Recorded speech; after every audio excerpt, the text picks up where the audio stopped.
Última presentación de Platón en el que vamos a ver la ética y la política y algunas ideas para la valoración de actualidad. Vamos a ir bastante rapidito porque, bueno, no es materia del examen de selectividad en Andalucía la ética y la política en sí, ¿no?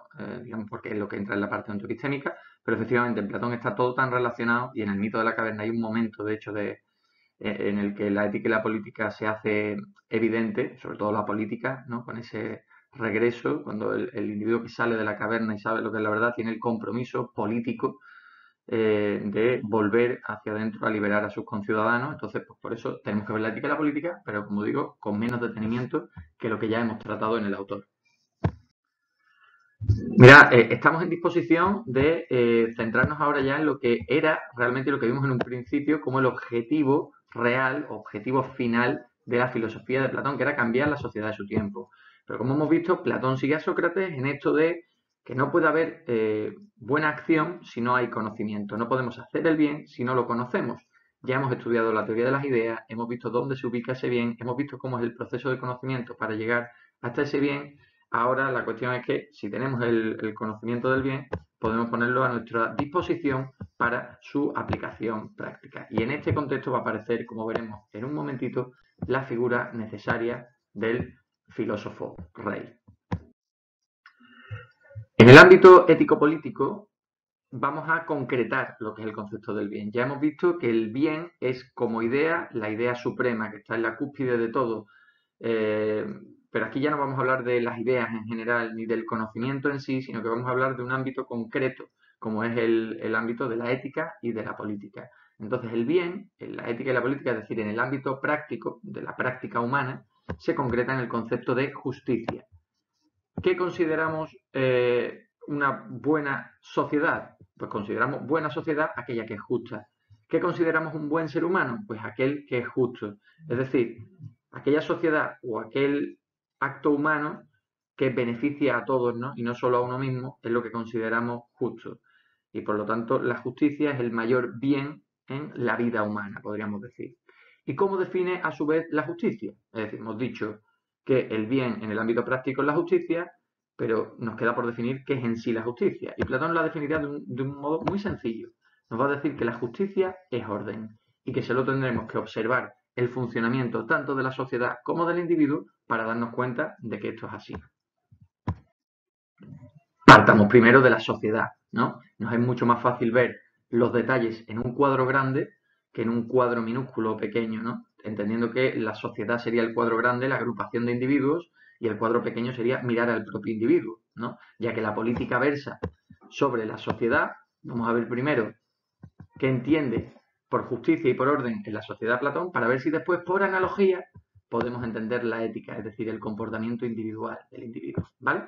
Muy bien. ¿Qué es lo que nos dirá Platón que es la justicia como orden en la sociedad? Pues muy sencillo. La justicia como orden en la sociedad consiste en que cada individuo ocupe el lugar que tiene que ocupar en esa sociedad. Es decir, si cada individuo ocupa el lugar que tiene que ocupar, la sociedad funcionará bien. Si no es así, funcionará mal. Platón decía que la sociedad se originaba por tres clases sociales, ¿no? Primero, lo que surge en el ser humano cuando se agrupa es la necesidad de generar sus propios bienes. Es decir, la primera clase social que se crea fue la de los artesanos o labradores, o también llamados productores.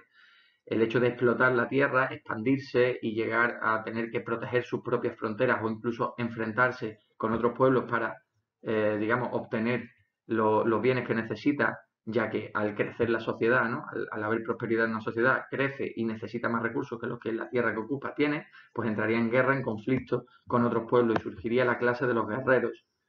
Y ya con la clase de los guerreros, una sociedad más grande necesita esa sociedad regularse, poner orden dentro de sí mediante leyes y mediante una dirección clara. Por lo tanto, se hace necesaria la figura de los gobernantes.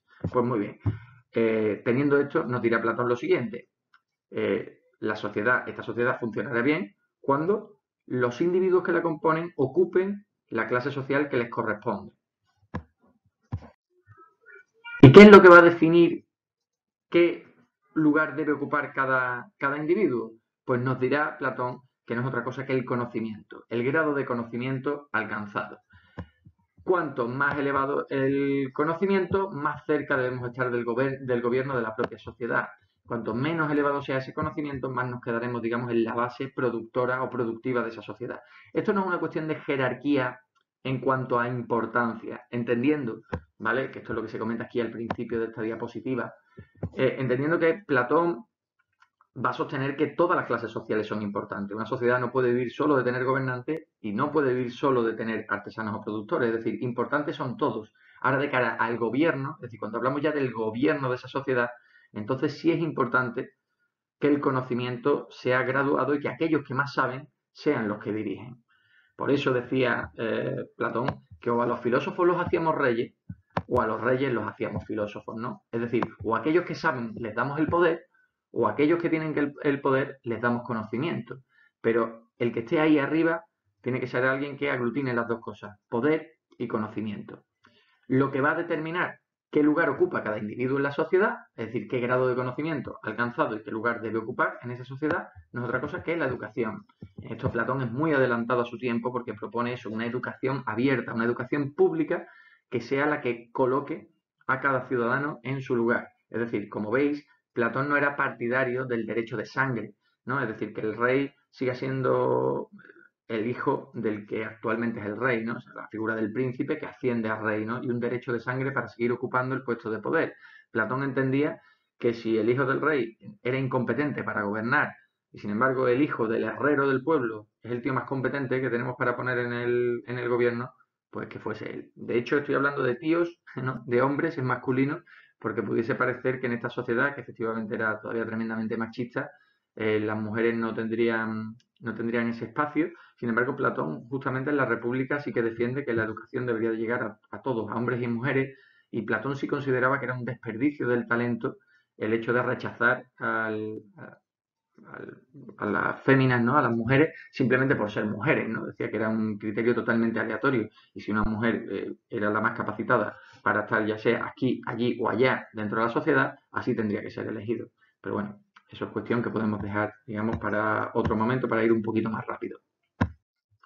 Vale, si ya entendemos lo que es la sociedad justa, es decir, es una sociedad ordenada en la que cada individuo ocupa el lugar que tiene que ocupar según el grado de conocimiento que haya alcanzado en el proceso educativo, ahora estamos en disposición, nos dirá Platón, de entender el cuadro pequeño, ¿no? Ya no entender la sociedad, el conjunto de individuos, sino ya entender al individuo mismo, es decir, ya nos vamos al plano de la ética, al plano del hombre bueno, ¿no? Es decir, el ser humano es bueno, y nos dirá Platón de nuevo cuando es justo, y nos dirá de nuevo la misma idea, repetirá la misma idea. Esa justicia no consiste más que en un orden. Porque Platón entenderá que hay tres motores básicos, es decir, nuestra alma, que es el motor del cuerpo, se divide a su vez en tres partes, ¿no? Porque hay tres cosas que motivan nuestra acción. Ya sea la parte racional, podemos actuar y podemos movernos según el pensamiento, según nuestro conocimiento, nos podemos mover según nuestra voluntad, lo que llamaría la parte irascible, o nos podemos mover según nuestros apetitos o instintos, la parte apetitiva o concupiscible, ¿vale? E igual que decíamos antes que la sociedad es justa cuando hay un orden, es decir, cuando la clase gobernante, digamos, domina políticamente sobre las otras dos, igual nos dirá Platón que en el individuo, un individuo será justo cuando en él se dé un orden y la parte racional gobierne sobre las otras dos partes. De nuevo entra aquí la idea de la educación, ¿no? La educación es la que determinará cuál es la parte del alma que en una persona está más desarrollada y por lo tanto, digamos que explotará o potenciará mucho más las virtudes propias de esa parte del alma. Que como os podéis imaginar tiene una correlación con lo que ya hemos visto con las propias clases sociales. En los gobernantes, la parte predominante será la parte racional. En los guardianes o guerreros, la parte predominante será la parte irascible, la de la voluntad, y en los artesanos o productores, la parte más predominante de su naturaleza será la parte apetitiva. Platón, para explicar esto del orden en el individuo, lo hacía, para hacerlo de una manera gráfica, digamos, lo hacía mediante una analogía bastante bien puesta, ¿no? Que era esta analogía que es la del mito del carro alado, ¿no?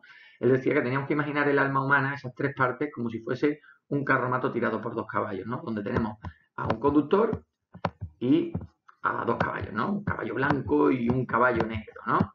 nos decía Platón que el caballo negro sería la parte apetitiva, ¿vale? Es lo que representa el deseo del ser humano. Este caballo es un caballo muy potente, ¿vale? Pero no demasiado obediente. Es pura potencia sin mucho control. Tenemos, aparte de ese caballo negro, tenemos un caballo blanco que tira este carro que representaría el valor, la voluntad, eh, la parte de la voluntad humana, ¿vale?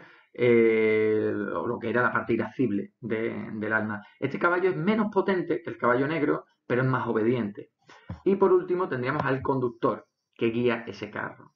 Pues vale, utilicemos esta metáfora para entender la vida humana. Lo que nos dice Platón es que si en un ser humano el que tirase fuese el caballo negro, valga la metáfora para representar a la parte apetitiva o al deseo, dirá Platón, pues muy mal, vamos a acabar muy mal, ¿no? Una persona que está guiada por sus deseos, pues igual que ese carro tirado por ese caballo negro se acabaría despeñando por cualquier barranco, pues a un ser humano guiado por sus deseos y por sus apetitos sin ponerle ningún tipo de control, pues acabará bastante mal, metiéndose en un montón de vicios que serán perjudiciales para él, etcétera, etcétera. Si el que tira es el caballo blanco, ¿vale? Pues sí, tendremos un carro que va muy recto, muy diligente, pero que tampoco va hacia donde queremos ir, ¿no? Sin embargo, ¿qué pasaría? O sea, ¿cuál es la respuesta ideal a todo esto? Pues que tire, o sea, que el que más tire, que el que más predomine en este carromato sea el conductor, que aprovechando la potencia del caballo negro y aprovechando la obediencia del caballo blanco, haga que el carro vaya lo más rápido y diligentemente posible a su destino, ¿vale? Bueno, pues igual en la vida, ¿no? Si el ser humano es capaz, gracias a su racionalidad, de dominar tanto su voluntad, su valor, como sus instintos, podrá guiar bien su vida y no dirigirse, digamos, hacia donde no es lógico dirigirse y donde no es beneficioso para él dirigirse, ¿vale? Por lo tanto, de nuevo, como vemos, la analogía sirve, ¿verdad? Es decir, de nuevo, tenemos la misma idea.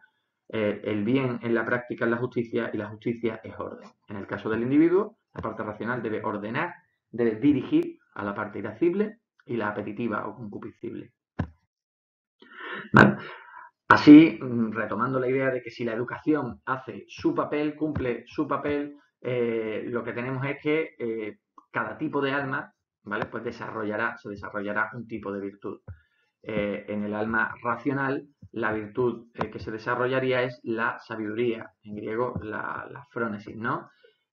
Si lo que predomina es el alma irascible, lo que predominará será el valor o voluntad, y si es el alma concupiscible o apetitiva, lo que predominará como virtud, perdón, es la moderación, ¿vale?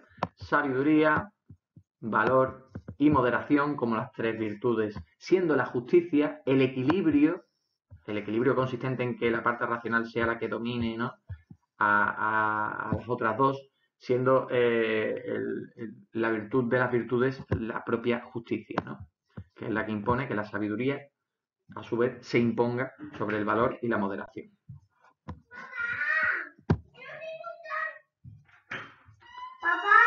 He tenido que parar la grabación, gracias a vosotros.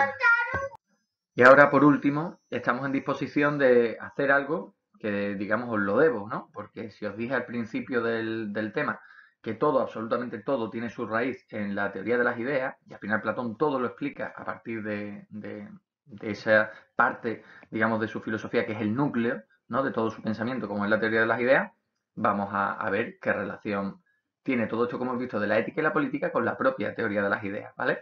Podemos empezar por cualquier punto, ¿vale? Vamos a tomar como punto, yo qué sé, las clases sociales, ¿vale? Pues si volvemos a la clase social de los gobernantes, que tenían que ser esos filósofos reyes, nos daremos cuenta rápidamente de que estos son aquellos que deben tener como parte del alma más desarrollada la parte racional y cuya virtud más elevada tiene que ser la sabiduría, ¿vale? Aquí aparece la prudencia porque como frónesis, traducida por frónesis, ¿no? Como la forma, digamos, más elevada de sabiduría. Sabiduría, por cierto, que les tiene que llevar no a otra cosa que aquel conocimiento que estaba en la cúspide, ¿no? Aquella idea que está en la cúspide por ser la más importante a nivel ontológico y a nivel nosiológico, como es la idea del bien. Si defendemos las clases sociales, de los guardianes o guerreros, serán aquellos cuya parte del alma más destacable es la parte irascible, cuya virtud más elevada será la fortaleza o valor, serán aquellos cuyo grado de conocimiento les lleve hasta las ideas, digamos, más elevadas, pero antes de llegar a la propia idea de bien, como sería la idea de justicia, la idea de belleza, la idea de orden. Aquí hago un inciso porque ha habido más de una ocasión que los alumnos me preguntan, ¿no? ¿Por qué los guerreros o guardianes deben poseer más conocimiento que los productores o artesanos? Quizás nosotros vemos a la policía, al ejército, ¿no? A las fuerzas del orden como un oficio más. Pero claro, aquí Platón está jugando, ¿no? Con una carta importante, entendiendo que la clase de los guardianes o guerreros es una clase que tiene mucho poder. Son aquellos a los que les damos la fuerza, ¿no? De las armas para protegernos y para guerrear, ¿no? Entonces, claro, que eso esté en manos, digamos, de gente que no tengan la capacidad de comprender las órdenes que vienen dadas de los propios gobernantes o por qué los gobernantes sí efectivamente son los que tienen que ser y nos dirigen hacia el bien, pues sería un problema. Entonces tiene que ser gente que ha alcanzado eso, un conocimiento mínimo para poder darle esa responsabilidad. Por eso nos diría Platón que este es el grado de conocimiento que alcanza. Se nos va a quedar un poco, digamos, colgadas las matemáticas que entrarían casi al mismo nivel, ¿no?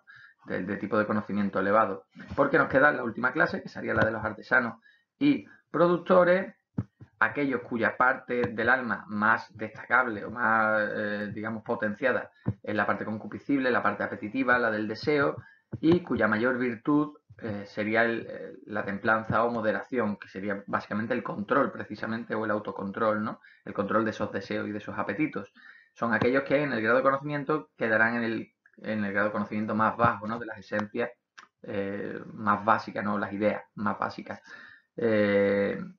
Como vemos, bueno, pues con estas pirámides vemos cómo se pueden superponer entre sí y cobran todo el sentido del mundo. Y llegados aquí, bueno, pues tenemos ya el esquema al completo, ¿no? Desde el objetivo de la filosofía platónica, cambiar la sociedad, hasta la herencia socrática, ¿no?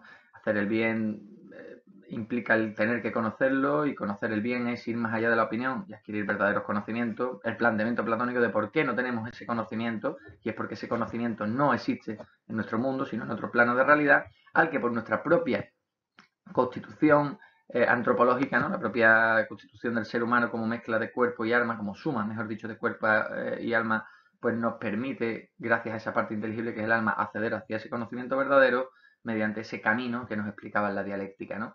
Y ahora hemos visto cómo ese conocimiento se traduce en buena acción cuando una sociedad está gobernada por aquellos que efectivamente han hecho ese camino, esa dialéctica para llegar hasta el conocimiento del bien, y el ser humano será un buen ser humano, un ser humano justo, si la parte racional, es decir, aquella que nos lleva hasta la sabiduría del bien, gobierna sobre el resto, ¿no? Sería el resumen muy resumido de Platón, y nos quedaría en todo caso por decir qué ideas podemos traer a la actualidad o nos podrían servir para hacer una valoración de actualidad, ¿no? Una valoración crítica de actualidad como la que nos piden en el examen de selectividad. En el caso de Platón tenemos muchas cosas que podríamos tomar, ¿no? Podríamos partir para desarrollar estos temas, ¿vale? Yo aquí solo voy a apuntar ideas. En el examen no solo tendríais que apuntar ideas, sino que las tendríais que desarrollar, razonar, buscar un poquito de información al respecto, ¿vale? Para, bueno, para que sea algo que sea una valoración crítica, razonada de lo que estáis diciendo, ¿vale? Pero, por ejemplo, cómo Platón ha llegado a nuestros días, ha llegado de muchas formas, entre otras cosas con ciertas expresiones. Todavía tenemos ahí expresiones como la del amor platónico, ¿no? Eh, entendiéndose como ese amor idealizado perfecto, ¿no? Ese ser humano que concebimos de alguna manera como un ser perfecto, ¿no? Y ahí esa perfección digamos, recibe el nombre de platónico, precisamente por cómo él caracterizaba las ideas, ¿no? Y que se podría llevar desde un punto de vista muy interesante, estoy recomendando yo últimamente, a través de esta idea del mito del amor romántico, ¿no? Se está trabajando ahora mucho desde la perspectiva de género, ¿no? El daño que hace justamente esa idealización, esa creencia en que el amor también pues es capaz de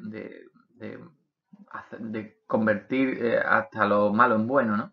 Y como muchas veces, por ejemplo, hay mujeres que admiten, digamos, incluso esa relación que es nociva para sí mismas, ¿no?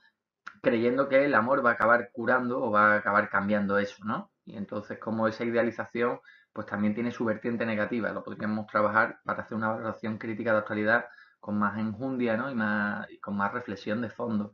eh, eh, Platón en el cine, ¿no? En películas como Matrix, el show de Truman, ¿no? El tema de la apariencia frente a la verdad, pues lo podríamos utilizar también, esto último que hemos visto, con la ética y la política, ¿no? Con la idea de una educación pública, una educación accesible para todos, que sea la que forme a los ciudadanos, ¿no? Es algo que a día de hoy asumimos que es así, pero que ya Platón, digamos, pues lo defendía. En el siglo V a.C., cuando todavía no la educación era algo, parecía más de aristócratas, ¿no? Y de nobles, él mismo reclamaba esa idea de que todos, ¿no? Si queremos una buena sociedad, todos sus ciudadanos tienen que tener una formación mínima. Y lo entendemos a día de hoy en las democracias, ¿no? En los estados democráticos de derecho actuales, todos tienen una educación pública, ¿no? Y básica, ¿no? Un acceso básico a la educación que permita a sus ciudadanos tener un mínimo desarrollo personal hasta donde ellos, digamos, quieran potenciar eso y seguir en sus estudios, ¿no? Ese mínimo es la enseñanza obligatoria y más allá de la enseñanza obligatoria tenemos esas otras enseñanzas superiores accesibles, ¿vale? Pero porque entendemos a día de hoy que una sociedad es el reflejo de sus ciudadanos y si queremos una buena sociedad tenemos que tener a ciudadanos bien formados, ¿no? Y esto es algo ya que el propio Platón defendía. Eh, Conceptos matemáticos que nos han llegado de Platón, por ejemplo, en la geometría, o incluso el platonismo matemático, que es una vertiente matemática que nace no muy lejos en el tiempo, sino en el siglo XX. Y por lo tanto podéis indagar por ahí también para ver cómo, digamos, hay conceptos del platonismo que los ha heredado la matemática actualmente, ¿no? En fin, por dar solo algunos trazos, algunas ideas de por dónde se puede tirar la valoración de actualidad de Platón, que efectivamente la podéis tirar por muchísimos sitios diferentes a estos que yo os estoy comentando, ¿vale? Pero la cuestión es que encontréis un punto que para vosotros sea fácilmente defendible y fácilmente desarrollable. Ya sabéis, siempre argumentando, ¿vale? Y ya sabéis cuál es la estructura de la argumentación, estoy harto de repetirlo, ¿no? Afirmamos algo, y eso que afirmamos lo razonamos, explicamos sus porqués y lo demostramos. Es decir, damos prueba de que eso que estamos afirmando y razonando es así como lo estamos diciendo, ¿vale? Entonces, encontrar un punto que os parezca interesante, que os resulte sencillo de desarrollar y desarrollarlo, ¿vale? Para que quede constancia de cómo podemos coger ideas de Platón para utilizarlas hoy en día, ¿no? Por mucho que sea un autor del siglo V a.C., todavía hay cuestiones de la actualidad que podríamos trabajar a partir de su pensamiento, ¿vale? Y con esto, bueno, pues cerramos la filosofía de Platón y hasta el siguiente autor nos despedimos aquí. Bye, bye.